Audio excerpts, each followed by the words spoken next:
우리 다 같이 빌립보서 4장 4절부터 9절까지 말씀을 한 목소리 읽도록 하겠습니다. 시작. 주 안에서 항상 기뻐하라. 내가 다시 말하노니 기뻐하라. 너희 관용을 모든 사람에게 알게 하라. 주께서 가까우시다. 아무것도 염려하지 말고 다만 모든 이의 기도와 간구로 너희 구할 것을 감사함으로 하나님께 하라. 그리스도 예수 안에서 너희 마음과 생각을 지키시라. 끝으로 형제들아 무엇이든지 참되며 무엇이든지 겸손하며 무엇이든지 모르며 무엇이든지 정결하며 무엇이든지 사랑받을 만하며 무엇이든지 칭찬받으며 무슨 덕이 있든지 무슨 기림이 있든지 이것들을 생각하라. 너희는 내게 배우고 받고 듣고 본 바를 하라. 그래야면 평강의 하나님이 너희와 함께 계시리라.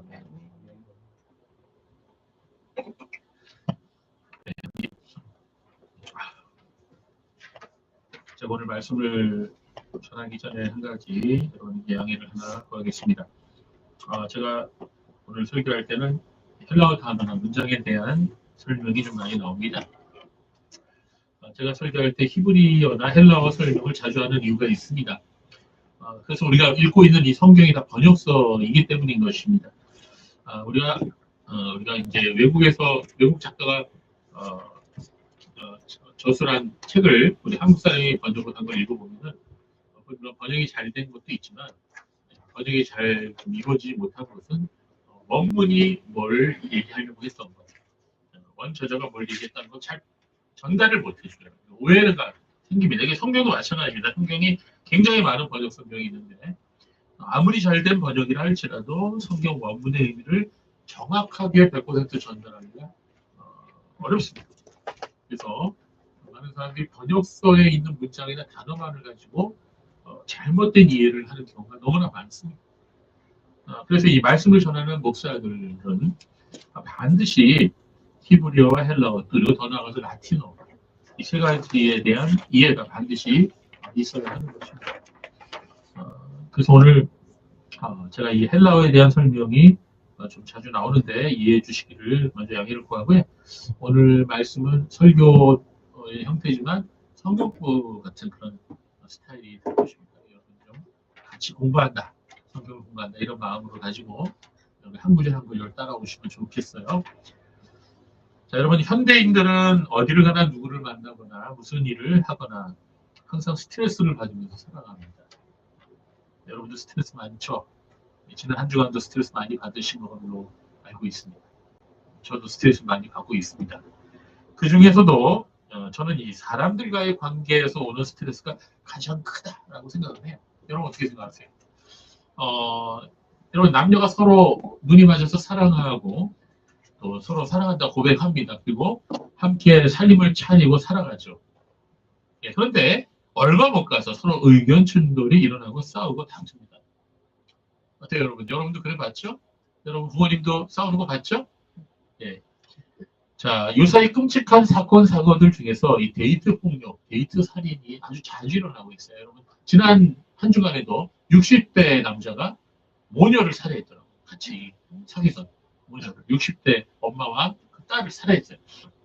그 전에는 또 20대 또 남자가 또 그렇게 살해를 했습니다. 자, 왜 사랑하고 좋아한다고 하면서 상대방에게 폭력을 휘두르고 더 나아가 그것도 모자라서 칼부림을 하는 것일까요? 이건 뭔가 잘못된 거죠. 세상이 뭔가 잘못되어도 한참 잘못되었다는 그런 생각이 듭니다. 자, 이처럼 우리가 직장에 가도 스트레스에 시달리고 학교에 가도 그렇죠. 가정에서도 군대에서도 우리가 살아가고 있는 세상은 그 어디에서도 이 스트레스를 받지 않는 곳은 없는 것입니다. 이 스트레스 잘 관리해야 되는 사람들이 이게 분노하다 보면은 정말 무서운 죄까지도 범하게 되는 것이죠. 자, 그런데 하나님을 믿는 사람들에게는 스트레스가 없을까요? 목사에게는 스트레스가 없을까요?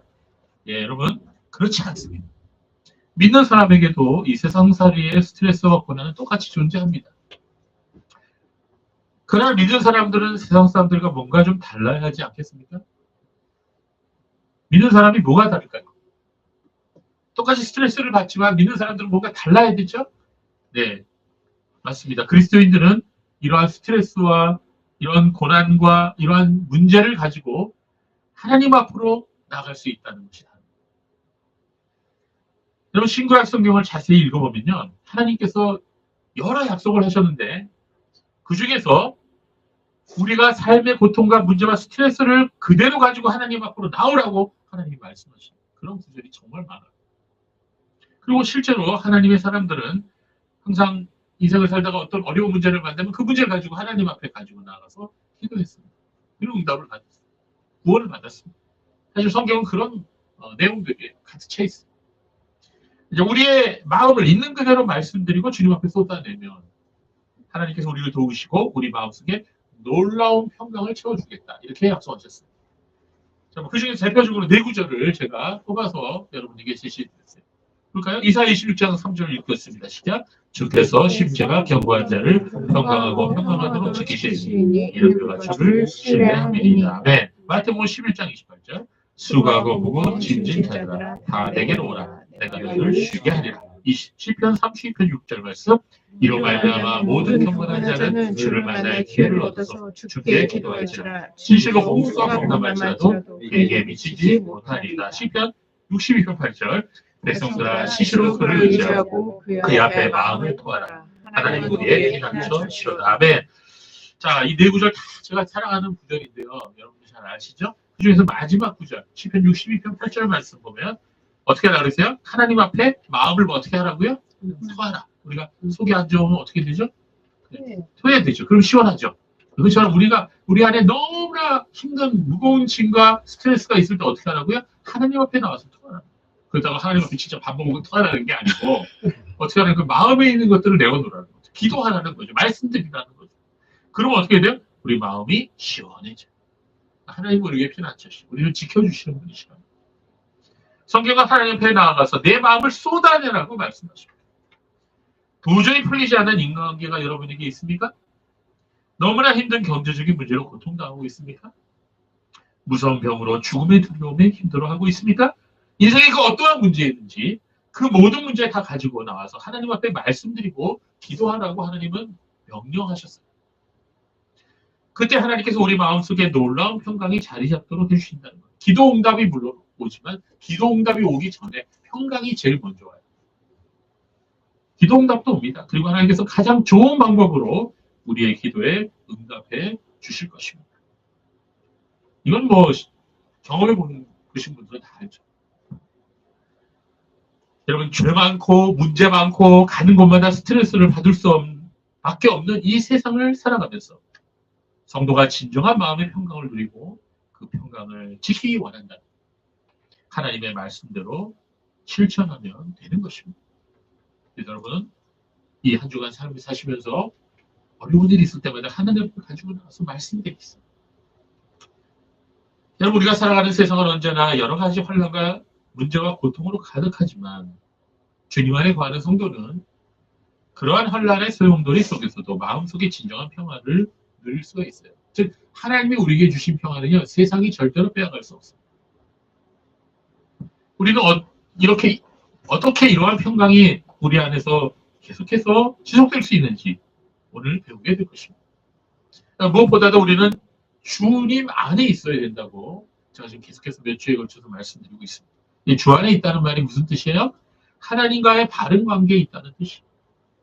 그래서 우리가 제일 먼저 점검해야 할 것은 무엇이냐? 나와 하나님의 관계 좀 바르게 있는가? 만약 그게 아니다 그러면 하나님 앞에 회개하세요. 있는 그대로 회개하세요. 정직하게 회개하세요. 그럼 하나님께서 우리의 기도를 들어주시고 우리의 죄를 용서해 주실 것입니다. 만일 우리가 우리 죄를 자백하면 저는 미쁘시고 의로우사 우리 죄를 사하시며 모든 불의에서 우리를 깨끗게 하실 것이라고 약속하셨어요. 네, 그렇습니다. 하나님과의 바른 관계에 있는 사람은 평화를 누릴 수가 있다는 것입니다. 또한 이러한 하나님의 평강이 우리 마음속에 임하게 되는 것은 오늘 본문에 나와 있는 5가지 하나님의 명령을 그대로 순종하느냐 안 하느냐에 달려있습니다. 자, 오늘 본문에서 5개의 동사로 표현된 하나님의 말씀이 나오는데요. 그것은 여러분 본문 한번 보세요. 5개의 문장을 한번 동사를 찾아보세요. 첫 번째는 기뻐하라. 두 번째는 너희 관용을 모든 사람에게 알게 하라예요. 세 번째는 염려하지 말고 하나님께 아뢰라. 기도하라는 말이죠. 구하라는 말이죠. 그리고 네 번째와 다섯 번째는 생각하라 그리고 행하라입니다. 여러분 다 찾으셨습니까? 본문에서 이 본문에 나오는 이 다섯 가지 동사가 모두 명령형이에요. 명령, 임페라티브입니다. 이 다섯 가지 명령은요, 우리 성도의 마음에 하나님의 평강이 넘치는 비결과 연결되어 있습니다.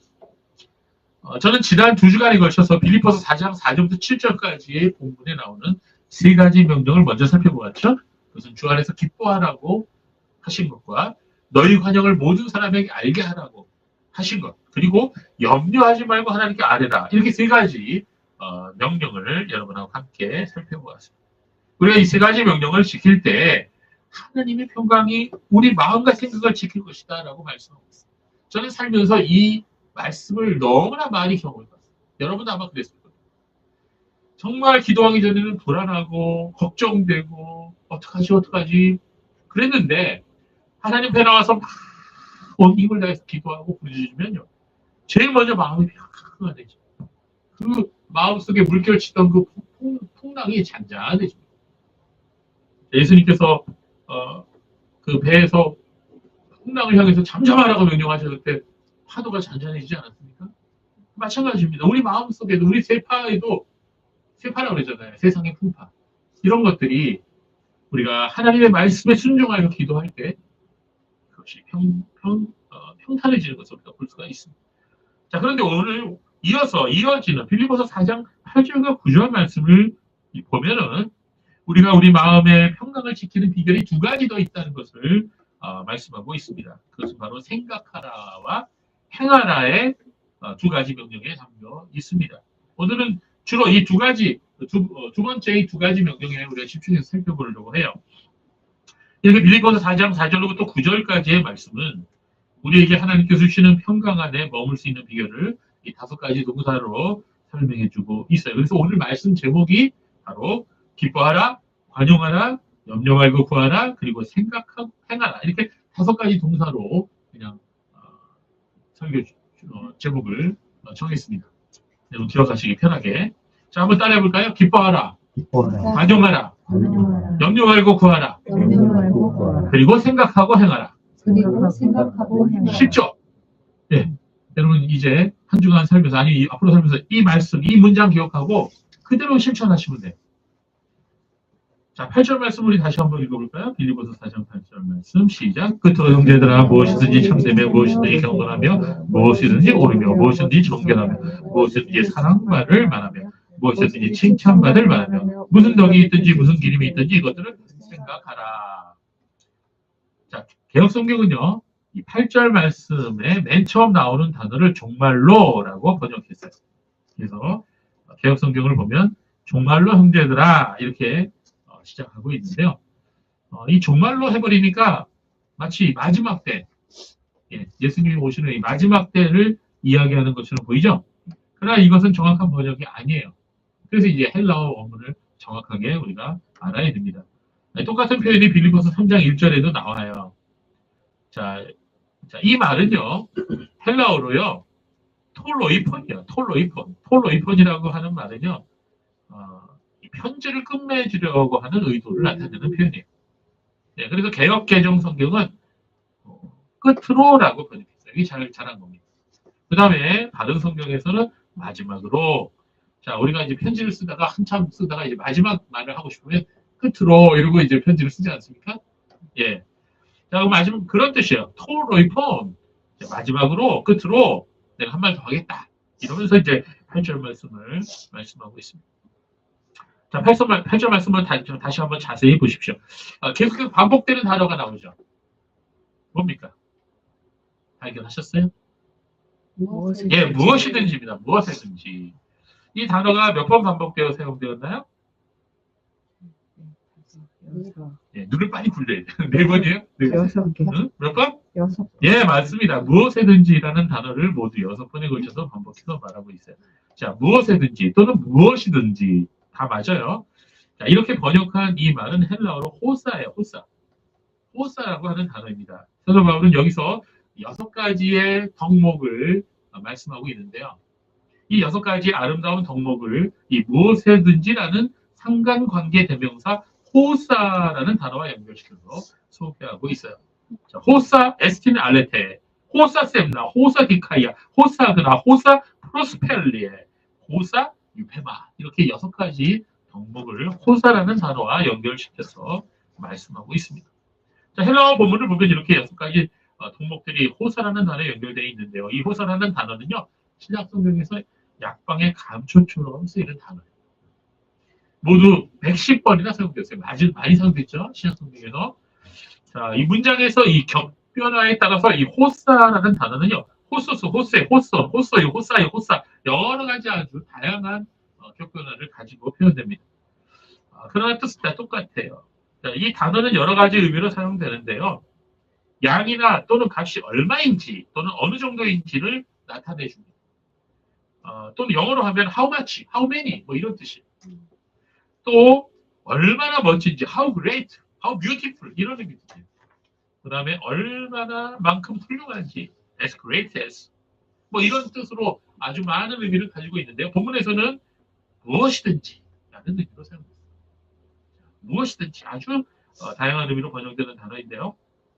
사도 바울은 이 호사라는 단어 뒤에 6가지의 덕목을 연결해서 소개하고 있습니다. 즉 무엇이든지 참되며 호사이스틴 알레세 무엇이든지 경건하며 호사 셈나 무엇이든지 오르며 호사 디카이아 무엇이든지 정결하며 호사 하나 무엇이든지 사랑받을 만하며 호사 프로스필레 무엇이든지 칭찬받을 만하며 호사 유페마 이렇게 6가지 덕목을 지금 소개하고 있습니다. 그리고 이어서 앞에서 빠진 덕목이 있을까봐 6가지에 다 말하지 못한 게 있을까봐 2가지를 더 덧붙여서 말하고 있어요.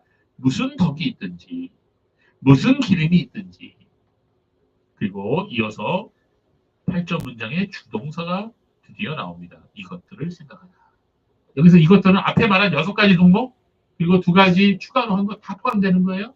이것들을 생각하라. 그러니까 여기서 주동사는 생각하라예요. 먼저 우리는 사도 바울이 이 호사와 함께 말한 6가지 덕목에 대해서 우리가 지금 살펴보겠는데요. 먼저 사도 바울은 그리스도인들은 무엇이든지 참되어야 한다 이렇게 말씀하고 있습니다. 예, 호사 에스틴 아레테. 자, 호사는 우리가 이제 설명했죠. 무엇이든지 에스틴은 영어의 비동사 같은 거예요. 이후로는 생략되어서 나오지 않습니다. 그리고 나온 게 알레테입니다. 알레테. 여러분 그 주어 간지에 제가 단어를 다 기록해 놨습니다. 같이 읽으면서 봅시다. 자, 알레테는 알레테스가 원형이에요.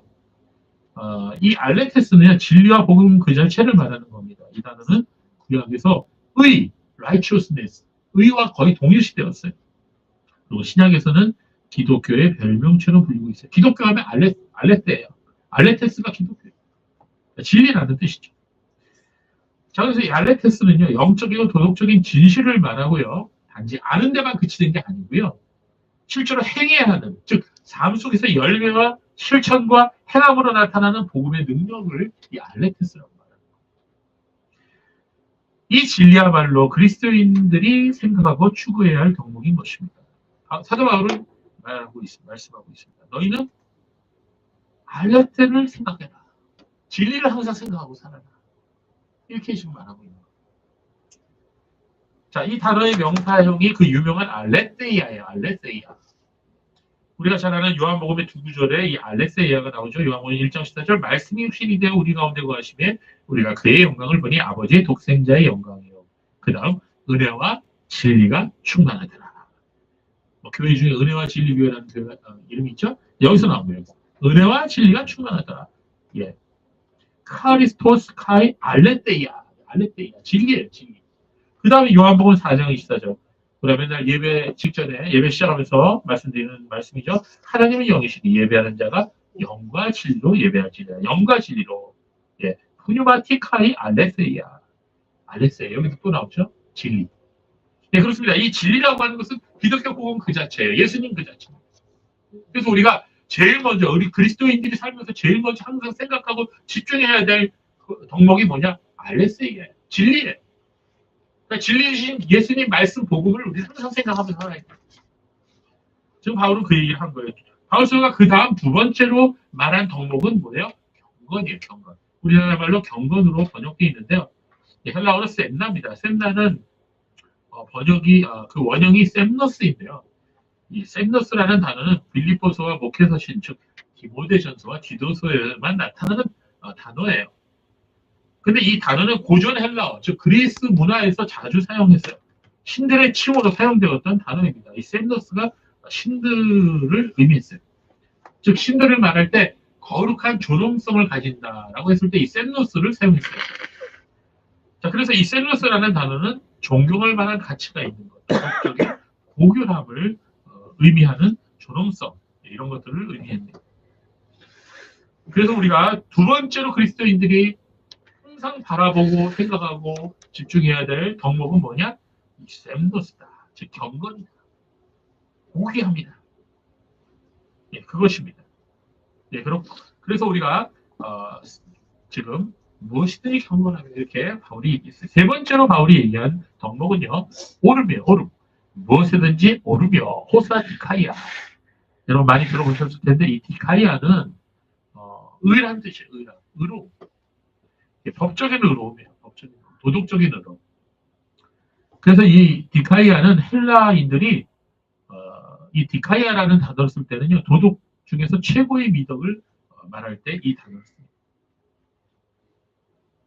그리고 이 디카이아는 하나님과 이웃과 자신에 대한 의무를 다하는 것을 말해요. 성경에서 특히 이 단어가 하나님 앞에서의 의로움을 말해주는 그런 아주 중요한 단어예요. 그래서 이 디카이아에서 나오는 단어가 디카이오시네, 하나님 앞에서의 의로움 그 자체를 말하죠. 디카이오스네. 그래서 굉장히 중요한 신학적인 교리적인 의미를 갖고 있습니다. 자, 여러분 우리는 하나님 앞에 다 죄인이죠. 그래서 예수님께서 우리를 위해서 피 흘려주셨어요. 그래서 우리가 예수님의 피를 우리 몸에 발라요. 우리 몸에 여기저기 바릅니다. 그러면 우리의 죄가 있음에도 불구하고 하나님 앞에서는 의로운 자로 인정되는 거예요. 하나님이 우리의 죄를 보지 아니하시고 우리 몸에 발려진 그 예수의 피를 보고 우리를 의롭다고 인정하시는 거예요. 그게 바로 디카이오스네. 그게 디카이아예요. 그래서 우리는 이 오름을 항상 생각하고 살아야 돼요. 그리스도인은 내가 하나님 앞에 의로운 자다. 나는 비록 부족하고 예당하지만 나는 항상 하나님께 의로운 자라는 인정을 받은 하나님, 그 예수 그리스도의 그 피 흘림의 공로를 항상 우리 생각하고 살아요. 그게 이제 디카이아예요. 오름입니다. 네 번째는 정결이에요. 무엇에든지 정결하며 호사 하그나. 자, 하그나라는 말의 원형은 하그노스입니다. 하그노스. 이 단어는요, 특별히 예배를 위해 준비된 상태를 말해요. 즉 순결한 상태를 말합니다. 하나님 앞에 나아가기에 충분한 깨끗함을 말하는 것입니다. 그 생각이나 육체가 악마적인 죄의 집념이나 행위에 물들지 않은 상태를 말해요. 위선과 이기심이 없는 상태, 세속적, 자연적, 악마적인 것을 떠난 순수한 상태를 말해요. 여러분 우리가 하나님 앞에 나갈 때는요, 순수한 상태가 되어야 됩니다. 왜 그런 줄 아세요? 하나님 거룩하신 분이기 때문에. 옛날에 대제사장이 1년에 한 번씩 대속죄일에 지성소에 들어갔다가 죽어 나오는 사람들이 있었어요. 죽어 나오는 대제사장. 왜? 자기의 죄를 제대로 회개하지 않고 들어갔다가. 우리가 거룩하신 하나님 앞에는요, 죄가 조금이라도 있으면 우리 심장이 견디지 못해서 터져 죽었습니다. 하나님 그만큼 두렵고 무서운 분이죠. 그럼에도 불구하고 우리가 하나님 앞에 이렇게 예배드리러 나와서 아무 일 없이 우리가 돌아가잖아요. 죽지 않고 돌아가죠. 그 이유가 뭐예요? 바로 예수님이 우리의 하그노스가 되기 때문에. 예수님이 방금 말씀드린 대로 예수의 피로 우리를 다 발랐기 때문에 하나님이 우리 죄는 보지 아니하시고 우리의 의로움, 즉 예수님이 우리에게 전가해 주신 그 의로움만 보시는 거예요. 그래서 우리는 일주일 동안 여러분 혹시 여러분 일주일 동안 예배드리기에 충분한 준비가 되셨나요? 어떠세요? 여러분 예배드리기에 충분히 순결을 하셨나요? 지금 그런 상태로 오셨어요? 제가 정말 죄 없이 정말 순결하고 깨끗한 상태로 지금 설교 준비했나요? 저부터도 아니에요. 저도 부족합니다. 여러분도 그럴 거예요. 그럼에도 불구하고 우리가 하나님 앞에 이렇게 나올 수 있는 이유는 우리가 하나님 앞에 나갈 때마다 예수 그리스도의 구속의 피를 의지하기 때문인 것입니다. 그 말씀을 잘 설명해 줄 때 히브리서 10장 19절 20절 말씀입니다. 우리 한번 이 말씀을 같이 읽어보겠어요. 시작. 그러므로 형제들아 우리가 예수의 피를 힘입어 성소에 들어갈 담력을 얻었나니 이기는 우리를 위하여 휘장 가운데로 열어놓으신 새로운 상기요 휘장은 그의 체이니라. 맞습니다. 예수 그리스도를 믿음으로 죄 사함을 받은 성도는요 항상 예수님을 바라보는 삶을 통해 정결함을 유지하게 되는 것입니다. 그래서 우리 그리스도인들은 살아가면서 항상 이 예수님 때문에 내가 정결하게 되었다는 걸 항상 기억해야 돼요. 그걸 집중해, 그걸 생각을 해야 됩니다. 사도 바울이 5번째로 말하는 덕목은요 사랑이에요. 사랑. 자, 무엇에든지 사랑받을 만하며. 근데 이걸 수동태로 썼네요. 사랑할 만하며가 아니고 사랑받을 만하며라고 썼습니다. 호사 프로스필레라는 단어를 썼는데요. 이 프로스필레스는요. 뭐뭐를 향하여라는 의미를 가지는 헬라어 프로스하고 그 다음에 애정어린 보살핌, 즉 사랑이라는 의미를 가진 필레어. 헬라어에는 사랑을 의미하는 4가지 단어가 있죠. 스톨케, 필레어, 아가페, 그 다음에 에로스. 이런 4가지 단어가 있는데 그 중에서 이 필레어는 애정어린 보살핌입니다. 그래서 이 필레어라고 하는 단어가 프로스가 합쳐서 프로스필레스라고 하는 단어가 되었어요. 이 말은 개인적인 사랑을 받을 만한 가치가 있는 따라서 매우 소중히 여겨지는 사랑스럽고 즐겁고 유쾌하다는 말을 의미를 가져요. 여러분 어떤 사람을 봤을 때 굉장히 사랑스러운 사람 있죠? 여기 있잖아요. 죄송합니다. 헛소리를 했습니다. 자, 여러분 주위에 사랑스러운 사람이 있죠? 옆을 보세요. 사랑스럽지 않습니까? 네, 사랑스럽습니다. 이런 얘기를 하면 이제 어떤 사람은 왜 그렇죠? 그런 척 좀이라도 좀 하시라고요. 자, 여러분 이 사랑을 불러일으키는 그것이 바로 프로스필레어예요. 프로스필레스. 프로스필레스가 바로 그거예요. 사랑을 불러일으키는 그런 존재라는 뜻입니다. 그래서 무엇이든지 사랑받을 만한 사람이 되라 이거예요. 자, 어떻게 그렇게 될 수 있을까요? 바클레이 목사님은 이렇게 말했어요. 어떤 사람은 타인에게 원한과 공포를 불러일으키는 복수와 벌에 마음을 집중시키는 사람입니다. 항상 복수하고 나한테 저걸 어떻게 좀 복수하지? 이거 맨날 복수만 생각하는 사람. 그런 사람이 있어요. 그렇죠? 또 남의 노를 불러일으키는 비난과 욕설에 마음을 쏟는 사람. 맨날 남을 비난하고 지적하고 남을 욕을 하고 이런 거에만 신경 쓰는 사람. 자, 이런 사람이 사랑스럽습니까? 아니죠. 빌런이죠. 그러나 기독교인의 마음은 어때야 됩니까? 사랑을 할 만한 그런 일, 친절, 동정하고 관용하고 참고 인내하고 이런 것이 있어야 되는 거죠. 자, 이런 거에 집중하면서 살아야 되는 거예요. 자, 그렇게 되면 결과적으로 어떻게 돼요? 기독교인은 사람들이 눈을 끄는 사람이 되죠. 그래서 사랑받을 만한 사랑을 불러일으키는 존재가 된다는 거예요. 자, 그래서 하나님께서는 너희는 사랑받을 만한 존재가 되라. 사랑을 불러일으킬 만한 존재가 되라. 그렇게 집중해서 살아가라. 이런 말을 지금 사도 바울이 하고 있는 거예요. 참 어렵죠, 그렇죠? 마지막으로 6번째로 사도 바울이 칭찬을 말하고 있습니다. 무엇에든지 칭찬받을 만하며 호사 유페마. 자, 유페마라는 단어의 원형은요, 유페모스인데요. 이 유페모스라는 단어는 좋다는 의미의 헬라어로 유는 좋다는 말이에요. 그래서 여기서 유앙겔리온이 나왔어요. 좋은 소식. 안겔로스가 소식이라는 뜻, 천사라는 뜻, 소식을 전해주는 자라는 뜻이잖아요. 좋은 소식을 전해주는 자, 좋은 소식 그 자체. 그게 복음이죠. 복음. 유앙겔리온. 그게 복음이에요. 굿뉴스입니다. 자, 거기서 말하는 그 좋다는 말하고 평판, 명성, 소문을 의미하는 단어, 페메, 이 단어가 합쳐서 유페머스, 이렇게 단어가 형성이 됩니다. 이게 칭찬이에요, 칭찬. 좋은 평판을 말하는 거예요. 유페머스라는 단어는 평판이 좋다는 뜻이에요. 칭찬할 만하다는 것이, 좋게 알려져 있다는 그런 의미가 되는 것입니다. 자, 그래서 그리스도인들은요, 세상 사람들에게 미움을 받고 오해를 받고 때로는 악한 평판으로 구설에 오르기도 하죠. 그러나 사람들은 그리스도인의 참된 모습을 볼 때 결국은 칭찬하게 되는 거예요. 그래서 마태복음 5장 16절에 이같이 너희 빛이 사람 앞에 비치게 하여 그들로 너희 착한 행실을 보고 하늘에 계신 너희 아버지께 영광을 돌리게 하라. 이게 이제 산상수훈의 서두에 나온 예수님의 말씀인데요. 원래 그리스도인들은 사람들에게 착한 일을 함으로써 사람들이 칭찬하게 되는 것이 정상이다라고 얘기하시는 거예요, 주님 예수님이. 근데 지금은 어떻습니까? 지금 어땠어요? 지금 그리스도인들이, 교회 다니는 사람들이, 기독교인들이 평판이 좋아요? 그런 것 같습니까? 아닌 것 같죠. 그래서 예수님이 뭐라 했어요? 소금이 맛을 잃으면 밖에 버려져서 사람들의 발에 밟힌다. 그러니까 맛 잃은 소금이 되어버렸어요. 우리 그리스도인들이. 이게 오늘날 현대 기독교. 근데 뭐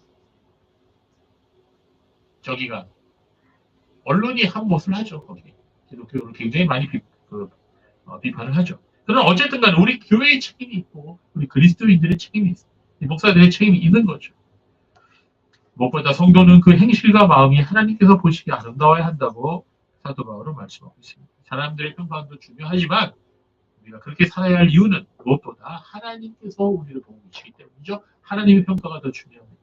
하나님께서 어떻게 보시느냐가 더 중요한 것입니다. 자, 이처럼 사도 바울은 빌립보 교인들에게 6가지의 덕목을 말하고 있어요. 그리스도인들이 이 세상 사람들 앞에 선함과 아름다움을 나타내 보이라고 말씀하고 있습니다. 사도 바울은 구원받은 성도로서 미덕을 갖추라고 고민하고 있는 거예요. 우리가 그렇게 살아가야 하는 이유는요. 무엇보다 우리가 구원을 받은 성도이기 때문입니다. 또한 우리가 세상 사람들에게 하나님의 영광을 드러내서 저들로 하여금 하나님께 영광을 돌리도록 하게 하기 위함인 것입니다. 그러므로 그리스도 안에 있는 성도는, 즉 거듭난 성도는 무엇에든지 진실하며 거룩한 존엄성을 가지고 살아야 하며 하나님과 이웃과 자신에 대한 의무를 다해야 됩니다.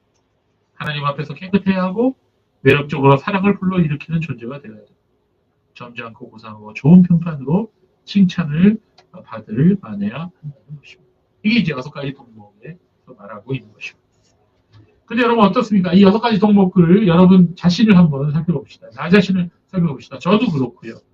어때요? 이 6가지 덕목이 우리 안에 있습니까? 우리가 이와 같은 덕목을 매일매일 매주일마다 우리가 추구하고 집중해서 이러한 덕목을 갖추기를 우리가 노력하고 살아가고 있나요? 사실 이 모습들은 우리가 노력해서 되는 일이 아니에요. 우리의 타락한 본성은 거듭남에도 불구하고 여전히 우리 안에 있기 때문입니다. 옛사람은 죽었지만 옛사람의 성향은 아직 우리 몸 안에, 우리 육체 안에 남아 있습니다. 그래서 우리는 날마다 하나님의 은혜를 구해야 됩니다. 성령의 충만함을 구하라고 하나님이 하신 이유는요. 하나님의 은혜와 성령의 충만함으로 인하여 우리가 이와 같은 6가지 덕목이 우리에게 나타날 수 있기 때문입니다. 그래야만 우리가 사도 바울이 말한 이 6가지 아름다운 덕목을 나타내며 살아갈 수 있어요. 바울이 뭐라 그랬습니까? 너희는 그리스도의 편지요. 세상 사람들에게 하나님을 알리는 그리스도의 향기다. 이렇게 말했잖아요. 여러분 향수 뿌리고 다니죠. 향수 뿌려 안 뿌려요? 고급진 향수는 엄청나게 값이 비싸요. 저는 향수 안 뿌립니다. 왜? 제 자체가 향수니까. 잘못 보고서 그런 거 같죠?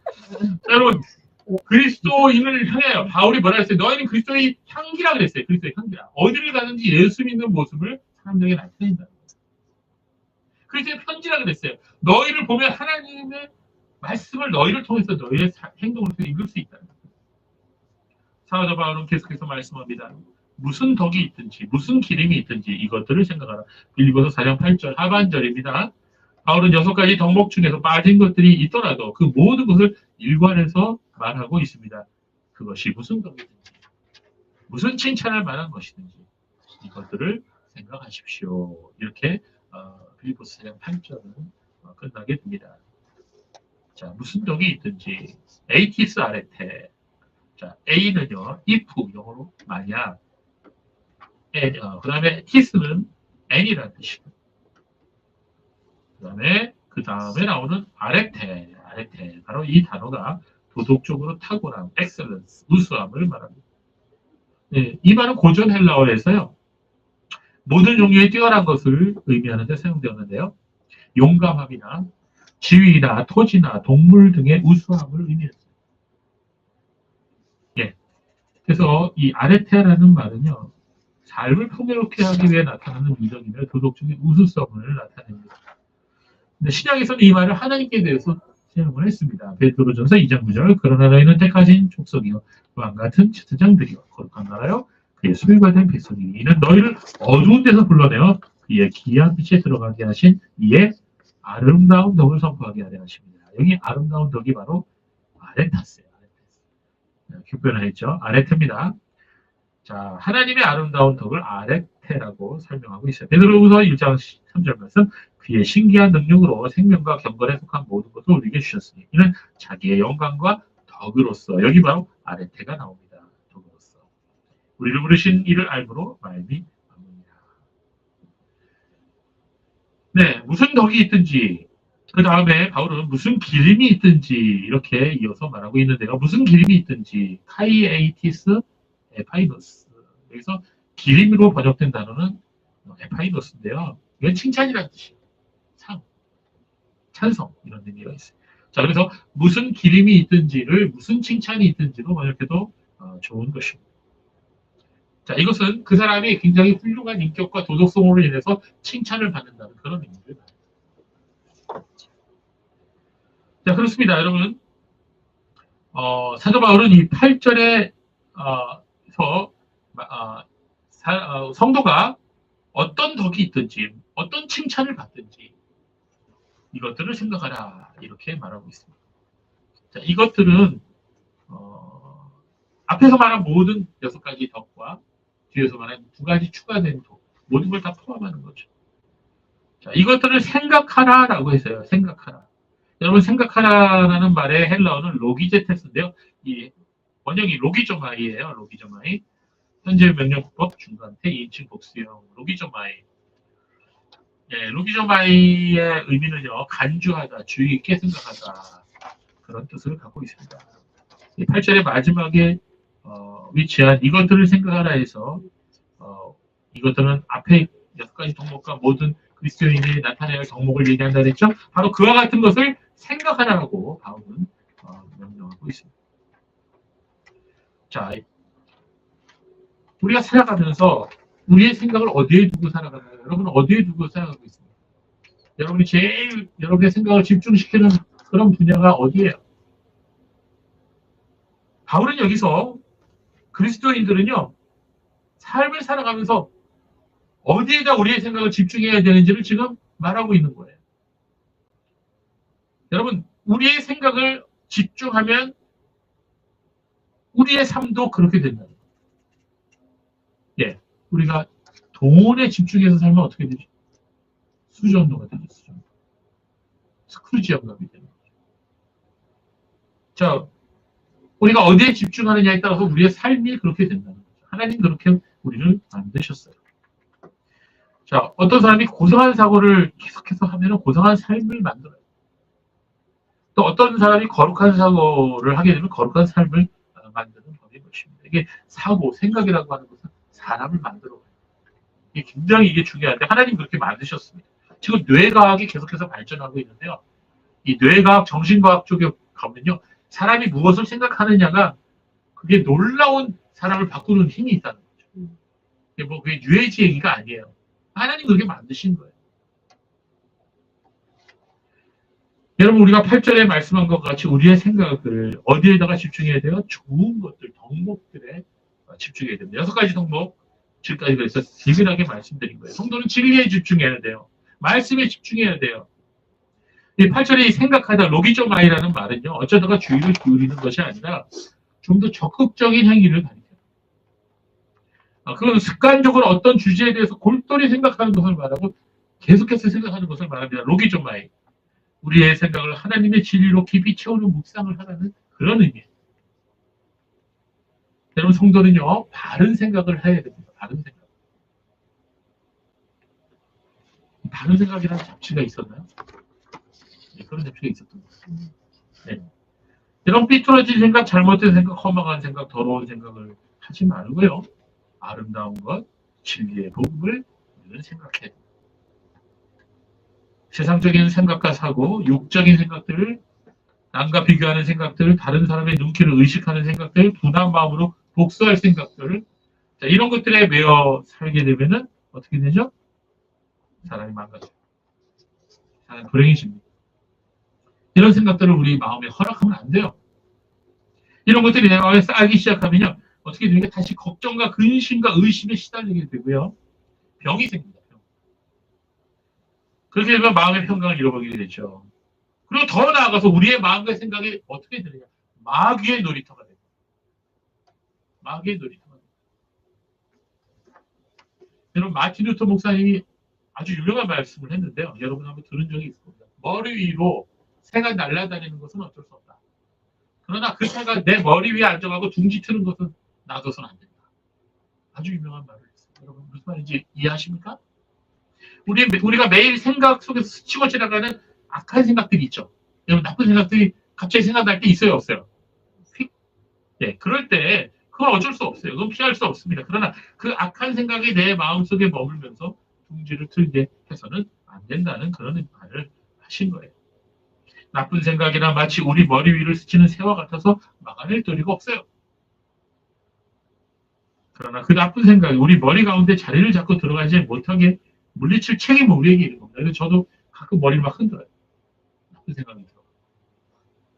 그러면 고양이가 막 흔들잖아요. 강아지가. 물 묻으면. 그렇죠. 나쁜 생각을 막 뿌리치는 거예요. 어이구 어지러워. 자 여러분. 성도는 어떠한 삶의 모델을 따르느냐에 따라서 그 인생이 달라집니다. 생각하는 습관, 말하는 습관, 행동하는 습관이 그 사람의 인격과 삶의 질을 결정한다는 거예요. 그래서 우리는 기도를 하고 간구를 하고 감사와 찬양을 드리고 건전한 사고를 하고 그리스도의 삶의 모범을 따르는 그런 것들을 계속해서 생각해야 돼요. 자, 이런 것들 하나하나가 하나님 앞에 다가가는 강력한 수단이 되는 거고 내 마음의 평강을 지키는 무기가 되는 거예요.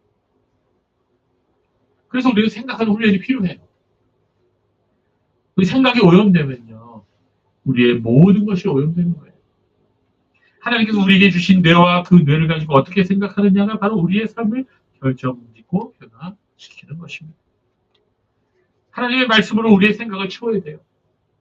기도로 우리의 마음을 죽게 하려고 새롭게 해야 됩니다. 부정적인 감정들과 세상적인 욕심의 노예가 되지 않아야 하는 것입니다. 걱정스러운 생각들, 염려하는 생각들을 기도 제목으로 바꾸라 했죠. 그리고 거기에다가 하나님의 진리의 말씀으로 채우십시오.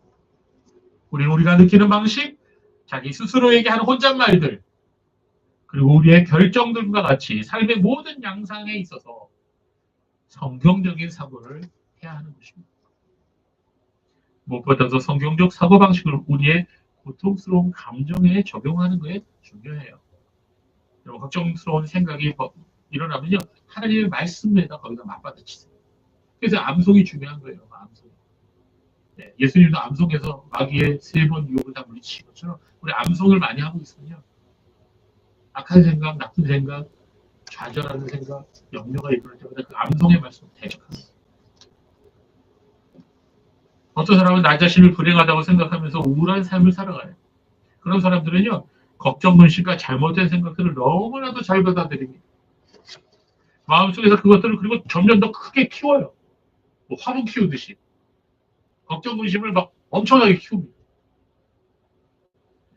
우리를 걱정스럽게 만드는 잘못된 사고 유형을 따르면 안 돼요.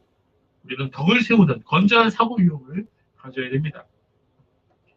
우리의 생각과 함께 우리 자신에게 큰 영향을 미치는 것이 바로 우리의 말이에요.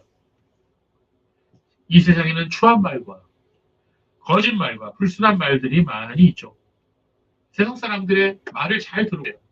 말 자체가 부정적이고 유혹이 섞여 있고 그리고 하나님을 경외하는 그런 말을 하십니다. 예. 그래서 사람이 말을 보면 그 사람을 알 수가 있다.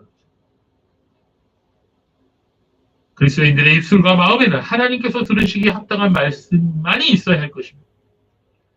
하나님께서는 그래서 우리의 입술의 열매를 받으시는 분이시다라고 성경은 말합니다. 성도는 입술의 열매가 아름다워야 돼요. 아무리 다른 것들이 좋아도요, 아무리 옷 잘 입어도요, 아무리 명품백 끼고 다녀도요, 몇백만 원, 몇천만 원짜리 명품백 끼고 다니는데 입을 벌리자마자 그 입에서 악한 말이 나오고 부정적인 말이 나오고 세상적인 말이 나오면 어떻게 돼요? 그거는 완전히 엉망이 되는 거예요. 입술의 열매가 아름답지 못하면 그는 아직 그리스도를 알지 못하는 사람입니다. 이사야 57장 19에서 21절 말씀 우리 같이 읽겠습니다. 시작. 입술의 열매를 창조하는 자 여호와가 말하노라. 먼데 있는 자에게든지 가까운 데 있는 자에게든지 평강이 있을지어다. 평강이 있을지어다. 내가 그를 고치리라 하셨느니라. 그러나 악인은 평온함을 얻지 못하고 그물이 진흙과 더러운 것을 늘 솟구쳐내는 요동하는 바다와 같으니라. 네, 하나님의 말씀에 악인에는 평강이 없다 하셨습니다. 여러분, 여기서 의인과 악인, 하나님의 사람과 그렇지 않은 사람의 대조가 아주 명확하지 않습니까? 악인들은 어때요? 그 안에서 오물, 진흙, 더러운 것이 늘 솟구쳐 요동하는 그러한 바다와 같다. 우리의 악인의 마음이 그래요. 그래서 입으로 벌려서 말하는 것도 다 그래요. 그러나 의인은 어떻습니까? 그 마음에 하나님이 주시는 평강이 있다. 악인의 마음에는 평강이 없다. 하나님께서 단적으로 말씀하십니다. 자, 히브리서 14장 15절 한 말씀 더 읽어봅시다. 시작. 그러므로 우리는 예수로 말미암아 항상 찬송의 제사를 하나님께 드리자. 이는 그 이름을 증언하는 예수의 열매니라. 네. 제가 뭐 저희 불교를 좋아하지 않지만 불교에서 그 무건수련이라는 게 있죠. 예, 하루 종일 말 안 하고 어떤 사람 뭐 3년을 말 안 하고 지는 거. 좀 이상한 것 같죠? 그러나 여러분 이 말을 좋게 하지 못하면 차라리 말을 하지 마세요. 말을 안 하는 게 낫지 않겠습니까? 그러나 한 가지 방법이 있어요. 찬송을 하세요. 찬송. 감사를 하시고 자꾸 그것도 훈련해야 돼요. 자, 우리는 예수로 말미암아 항상 찬송의 제사를 하나님께 드리자. 이것은 그 이름을 증언하는 예수의 이름을 증언하는 입술의 열매다. 성도 여러분, 여러분의 입술의 열매가 아름다우시기를 바랍니다. 사도 바울은 이제 9절에서 한 가지 말씀합니다. 하나 읽을까요? 시작. 너희는 내게 배우고 받고 듣고 본바를 행하라. 다시 한번 우리 같이 읽어봐요. 큰 소리로. 너희는 내게 배우고 빌립보서 4장 9절이에요. 죄송합니다. 갑자기. 마지막입니다. 오늘. 거의 다 끝났어요. 오늘 시간이 많이 지났죠. 시작. 너희는 내게 배우고 받고 듣고 본바를 행하라. 그리하면 평강의 하나님이 너희와 함께 계시리라. 오늘 오후 예배 없어요. 오늘까지. 그러니까 오후 예배 연장을 한다고 생각하시고요. 조금만 더 합시다. 예. 여러분, 우리가 앞에서 그리스도인이 갖춰야 할 미덕을 마음에 생각하라고 사도바울이 말했습니다. 그리고 이어서 그리스도의 행위와 실천에 관하여 권면하고 있어요. 자, 그래서 생각하라 해놓고 이번에는 어떻게 했어요? 행하라 그랬어요. 자, 8절에서는 생각하라 그랬고요. 9절에서는 행하라 말씀하고 있습니다. 그리스도인들은요, 생각하는 것을 그치지 말고 그것을 삶 속에서 실천하라고 말씀하셨습니다. 그리스도인은 바른 생각을 가져야 하고 또한 바른 행실도 있어야 되는 것입니다. 행실과 생각과 행실이 분리되어서는 안 돼요. 여러분 혹시 어떤 사람 하는데 머리를 잘라서 오른손에다 들고 다니는 사람 봤어요? 그런 사람 없죠? 네. 머리 따로 몸 따로 노는 사람 따로 없잖아요. 그렇죠? 우리의 생각과 우리의 행실이, 우리의 지식과 우리의 삶이 분리돼서는 아니 되는 것입니다. 자, 9절을 보세요. 9절은 에오리스트, 즉 부정과거 시제로 된 4개의 동사가 나옵니다. 그것은 배우고, 받고, 듣고, 보고 4개의 동사예요. 배우고, 에마테테. 자, 배우고, 이 배우고가 단순한 배움이라면 받고, 예.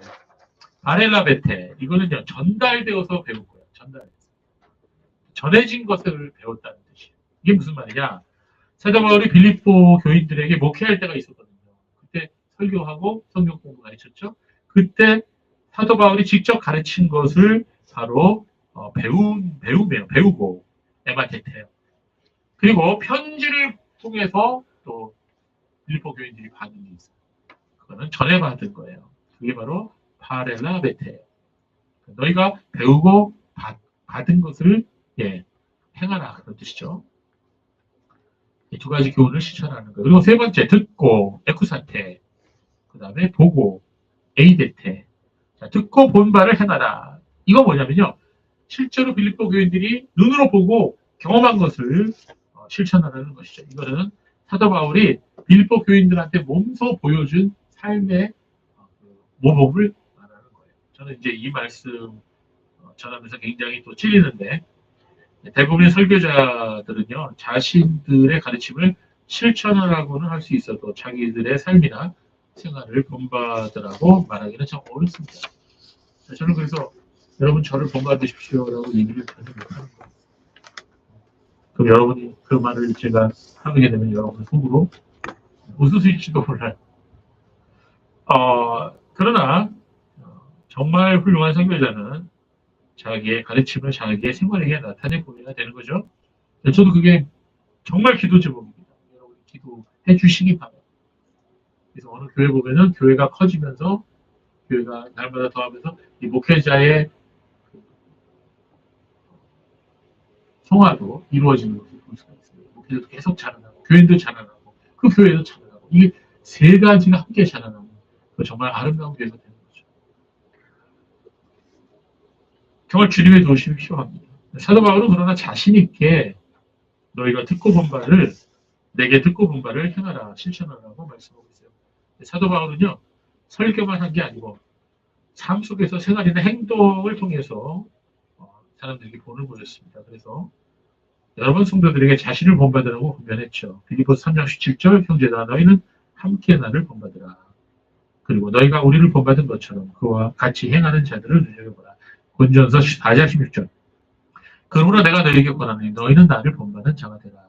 고린도전서 11장 1절 내가 그리스도를 본받는 자가 된 것 같이 너희는 나를 본받는 자가 되라. 네, 사도 바울은 자신이 설교한 대로 살았고 또한 자신의 삶에 의해 설교했어요. 삶을 통해 설교한 거죠. 자, 여러분 행하라라고 하는 말은 플라세테인데요. 원형이 플러스입니다. 이건 실천한다는 뜻입니다. 자, 오늘 이렇게 함으로써 오늘 설교 제목의 5가지 명령형이 완성되었습니다. 자, 사도 바울은 빌립보서 4장 4절에서 9절까지 5가지 명령을 하고 있죠. 첫 번째 뭐라고요? 주 안에서 기뻐하라. 두 번째, 너희 관용을 모든 사람에게 알게 하라. 세 번째, 아무것도 염려하지 말고 기도와 간구를 감사함으로 하나님께 아뢰라. 네 번째, 이것들을 생각하라. 이 덕목들. 그리고 5번째, 이것들을 행하라. 자, 이 5가지가 사도 바울이 우리에게 주신 명령이에요. 하나님 명령입니다. 사도 바울을 통해서 주신 하나님의 명령입니다.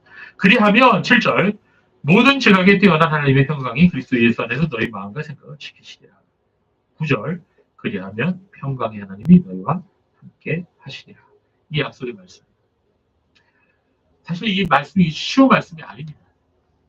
실천하기도 쉽지가 않죠. 그럼에도 불구하고 우리는 이것을 실천해야 됩니다.